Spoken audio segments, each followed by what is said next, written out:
Welcome to Development Talks at South News. I'm Bill Miller. What are the 8 United Nations Millennium Development Goals were adopted in 2000? What will replace them on December 31st in 2015? My guest today is going to bring us up to date on this very important project and what we can expect in the future. My guest today is Ms. Amina Mohammed. Ms. Amina Mohammed is the Special Advisor to the Secretary-General for Post-2015 Development Planning. Ms. Mohammed was inducted into the Nigerian Women's Hall of Fame in 2007.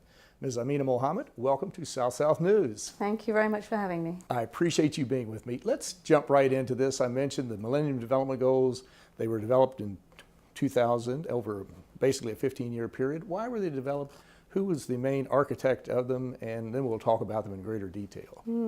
Well, 2000 was a big year. It's the beginning of the new millennium, and I think people felt that having reviewed the decades of commitments we'd made to health and education and eradicating poverty, that we needed to take a new look, give people new hope for what we needed to do against the backdrop of still having so many people living below the poverty line. So bringing together the Millennium Development Declaration was the first thing, is what do we want to do and how do we want to go about it? And that translated into the 8 goals. And the 8 goals were really an integrated whole of how to address those that were voiceless, how to bring a compact back between those that have and those that don't. And so it was about the reduction of poverty. It was about making sure that we had gender equality, that education remained the cornerstone, but we still needed to get the basics done. The health goals, 3 in number, addressed maternal health and mortality, which was really high in many countries. Child mortality under 5 was really something that no one wanted to associate with so bad. And then we had the 3 diseases, malaria, HIV and AIDS, and tuberculosis. And I think that was something that was put together to say we've got to address this as a whole and come away from the silos. We looked at water and sanitation and the environment. And then last but not least was the means of implementation, how we're going to do this. Commitments, again, from partners to make sure we had the resources. That as a whole at that time, and a 15-year span, was supposed to get us the foundations that we could begin to address some of the big challenges. Yeah. Exactly. Now, some of the countries of the world will achieve all 8 of the goals. Some will achieve some of them. How are we doing on the goals at this point? Which ones have we been able to achieve? Which ones do we need to focus upon? I think there's a mixed bag, and it's across countries, within countries, and across regions. And the poverty goal itself, the target achieved, and we will say, largely because of one country in the world. But when we look at the inequalities that we face in trying to eradicate poverty, that still remains a challenge. The health goals have done really well, and so the trajectory is right, because what has happened is that not only have we addressed reducing mortality for children and for women giving birth, but we've actually looked at the systems now. Have we got routine immunization? So I think a lot more than we bargained for when we set those goals have given us many challenges, and so we're less able to reach them in the time that we have. But they're all on, I'd say the trajectory is right for all of them. Access to portable water. We could do much more on sanitation. Gender equality has come a long way, but there still remains much to be done, and I think that that's something that we look at as we go forward. I'd say we can still accelerate. There's still the last mile. We've still got, just over 400 days to do a lot, so we can build on it and we keep the pressure up. It will be an agenda that's going to look at unfinished business. But I think it's been a good thing. It has brought the world together on very important issues. Some of the gains we've lost have actually been because of the new challenges we have with migration, with conflict, and these are things that have actually put many of our countries back where they would have gained far more. Exactly. And as we look at these are goals we can all identify with, obviously. And how important was it to galvanize the world and to bring faith-based groups that have been dealing with these problems, to bring service clubs like Rotary, Kiwanis, Lions, who have been dealing with these problems, schools, young people, just a wide range of people, but to galvanize their attention and get them to working together, really involve hundreds of millions of people to try to accomplish these 8 goals. I mean, every single one of those goals means something to every one of us in our families, in our communities, across borders. And I think as the years have evolved, those borders have been easier to cross with the internet and young people. Certainly groups like the Rotary Club and faith groups, they're all over the place. They light up everywhere. And they're usually at the local level where they feel this most. And a lot of the members of these associations, of these groups and networks are people first, and that's what it needed to be about. So the MDGs were sort of the clarion call that touched hearts and minds, and it moved, even parliamentarians and heads of state for dividends of democracy to see, rates go down. And that's been really important. That's been one of the successes of the MDGs. It has been able to galvanize that kind of support. Speaking of people can get involved in this, can they not? You still have the United Nations Millennium Campaign, the development campaign. They can do that. This is a platform that was working towards the MDGs and had one day a year that we would stand up for poverty. And that's really translated into, for the first time when our countries have said this new agenda that's coming up needs to be people-centered, that was a platform that was begun by the United Nations, asking the question, what's the world you want to see in 2015 to 2030? What are the big issues for you? How do you want to see this affect your lives and others, and how do we become much more peaceful, and that development leaves no one behind, and that people have that life of dignity, and there's hope at the end of the day. A lot of people have been involved in this. You've had experts, you've been involved in it for many years now. What role has the Secretary-General Ban Ki-moon played in this? I know he's been extremely active in promoting the focus on climate change and a variety of other issues. How involved has he been in focusing on the Millennium Development Goals and the post-goals? 24/7. This is something that he took the baton of on the MDGs. He reinforced it by focusing on initiatives like Every Woman, Every Child that dealt with the health agenda, the Education First initiative, Sustainable Energy for All. I mean, he's brought a lot of initiatives to bring and galvanize that partnership support so that we see not just the voices, but we see resources moving there behind countries. So he's done that on the MDGs. He's also launched that acceleration that we really need to get there faster. So the momentum of that in this last year or two, he's been behind that, and every opportunity that he has, as we speak to climate change, we speak to development. These are two agendas that are very close to his heart, and we move to sustainable development. I think that what he's done now is to say, what's the ambition that we need for the kind of challenges and complexities that we have in the world? Sustainable development's the way to go. And how does that come with climate change? Putting women on the front of the agenda. You'll also know that he puts young people right up front. I mean, he's very passionate about that and involving them, and so has a youth envoy that helps him do that work. I think what he's done is really try to reach across those borders in very, very difficult times. Every day of his week, he's faced with the complexities of the conflicts that we have, the disasters because of climate change and otherwise. How do you bring the pillar of development into this to make sure that with the three pillars that we see that's an integrated whole, and that without development you can't have peace and you can't have the human rights, and that's really important. So 24/7 he's at it, and that makes us a little more. Exactly. We have to have the tripod. Yes, it has to be there. We have to have the tripod. I think that, we're challenged today. Really, multilateralism is still very much needed. It's tested. It will be tested even further in the next year or so. We have to reinforce human rights. We have to try some way to get back to the peace that we need and a more secure world, because it is across the globe a challenge to leaders. But more importantly, we have to do development in a way in which is much broader and deeper and more sustainable, and really looks to people and planet. And of course, our viewers can go to the first website I mentioned, myworld2015.org, and they can also go to un.org and get more information on what we're talking about today, and also other aspects of the United Nations, be it peacekeeping, economic development, wherever it might fall, but it's on that website. Let's talk about December 31st, 2015. What's going to happen? We will have gone through the 15-year cycle. These 8 Millennium Development Goals, I guess, will basically have expired, but what will replace them, and how can the people around the world get involved in focusing attention and achieving those goals? Well, first, I think we have to say there's going to be a momentous year, 2015. There's going to be some incredibly transformative things happen, and 3 in particular, that we move from a poverty focus on development to sustainable development that really looks at how the economy includes people, so the social agenda and the planet, the environmental agenda. How does that become part of the 3 strands of DNA that we need, that needs to address the kind of complexities that we have and challenges in the world? Second momentous thing is that we're going to go beyond saying that we need little pots of money to deal with this and resources, but that we need to unlock the resources that are available in this world, be it financing, trade, technology. How does that come to reinforce an agenda that we're going to be asking for? Last but not least is that we bring climate change very really to a conclusion where we hope to get a legal agreement that helps reinforce all of this.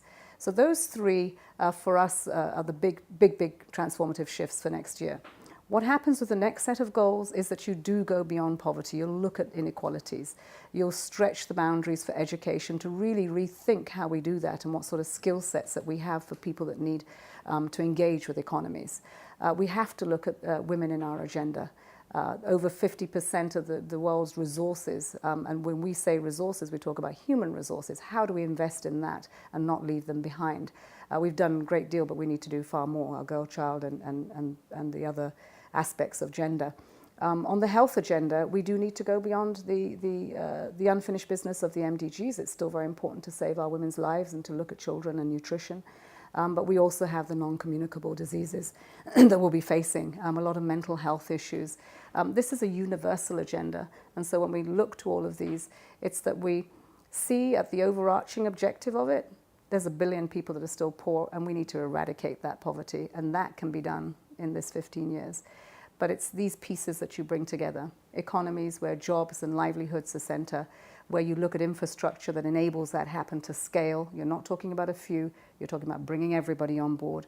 That the environment goes beyond just looking at what we understand in traditional terms. We look at biodiversity, we'll look at the oceans and seas, and we'll see what you need to do to mitigate climate change.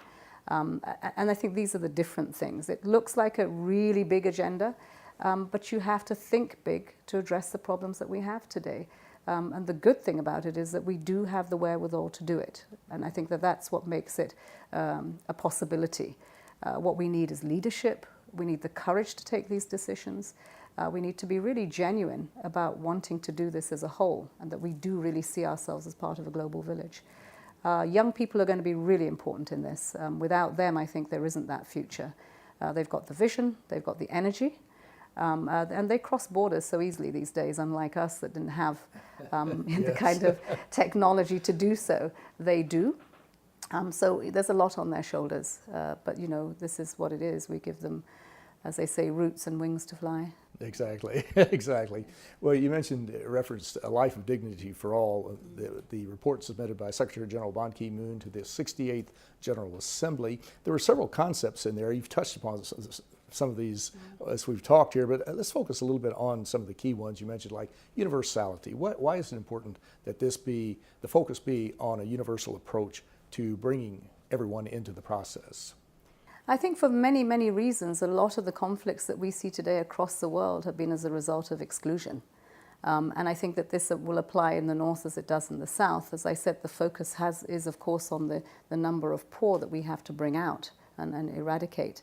And everybody's got a role to play in all of this. And when I've traveled across from Africa, that has been the traditional base for what do we do about development, to islands, the other side of Australia, to places in Eastern Europe, they're all got similarities where people want to see tomorrow with a good job, with a livelihood, with being able to access what is a right and not charity, to health, to education, and to good quality education and health. So I think we need to address all of this and look inwards to see, you know, what is it that we've not done right, that we all have to at least have that basis that is the minimum platform that we can all engage with in the world. So a universal agenda, important.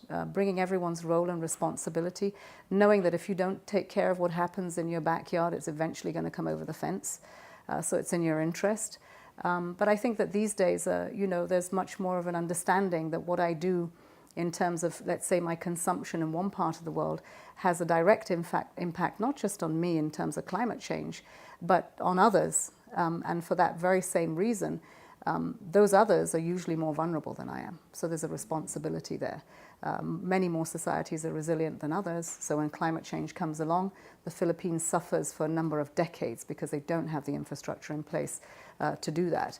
We know it's human, you know, induced. And so what do we do to change those patterns? And how do we all as a as a globe, think about those roles and responsibilities. It's a very difficult thing to address because it's as though if this is so big, will we not leave the poor? No, we won't, because we are saying that at the center has to be people and planet. We are saying let's keep a focus on that billion that are living below the poverty line, but let's include everyone in this agenda.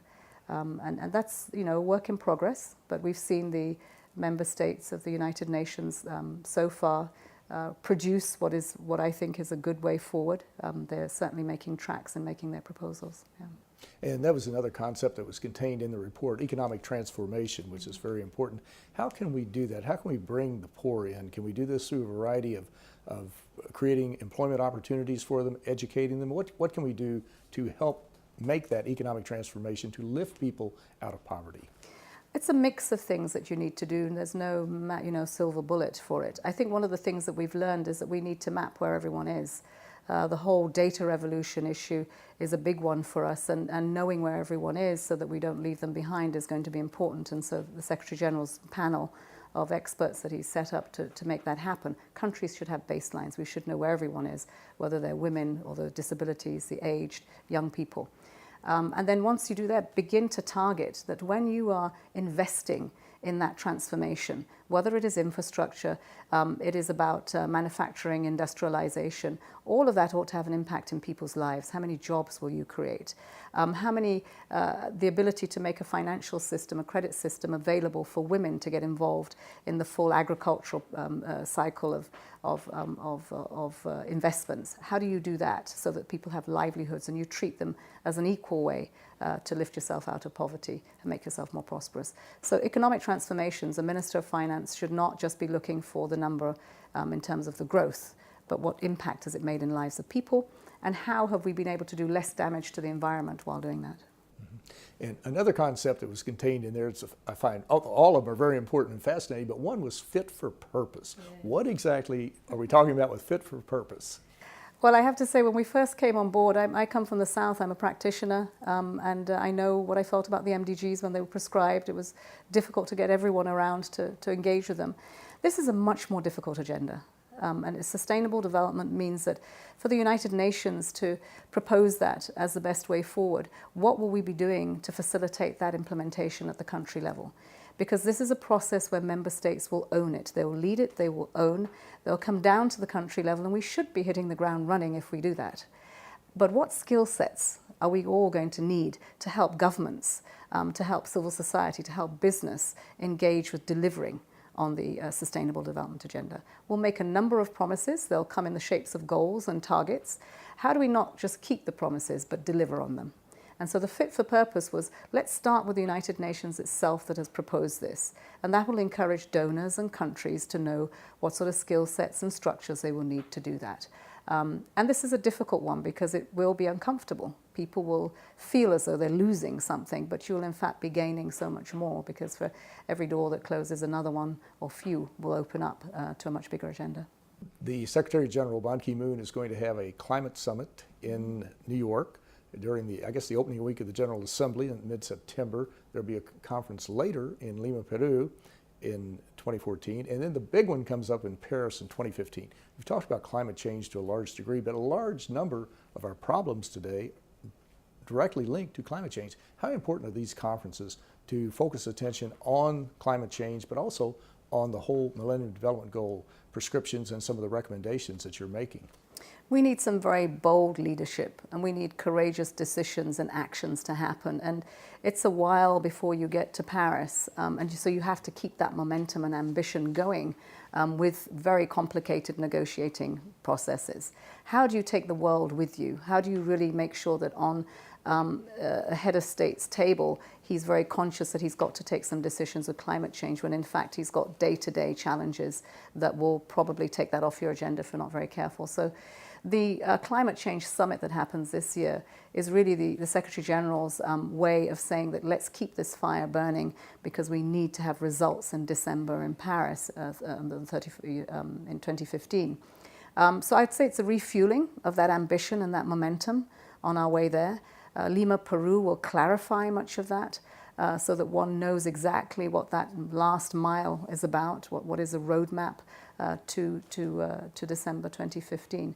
Where we hope to get the results that we have. We'll have a number of discussions that will happen in September this year at the Leaders Summit, which is really, it is probably one of the best attended. We have, hundreds of our leaders are coming to it. But it will also bring together and take away the tensions between a development agenda and climate change. These are two sides of the same coin, and they're mutually reinforcing. So we'll see climate speak to all of those issues, just as we received to a proposal from our member states on the Sustainable Development Goals. I think that's what's important, is that people don't see them as competing, but that they are mutually reinforcing, and that while we've got two different processes on that are complicated, when people look at us from the outside world, in everybody's day-to-day life, we want to make impact in both, and we want to do it in a way that I think is efficient, is coherent, and makes sense to the average person that should engage with it. Exactly. In our closing minute, do you have a final statement or a message to really the people of the world, 7.2 billion people, to inspire them and to encourage them to get involved in working on these Millennium Development Goals and the post-Millennium Goals that will be coming up in 2016? Well, for us, this is really a momentous time. It is about transformation and it's about transition, but it's the first time really that everyone can be involved in this. So there's nothing too small, not too quiet a voice, not too loud a voice.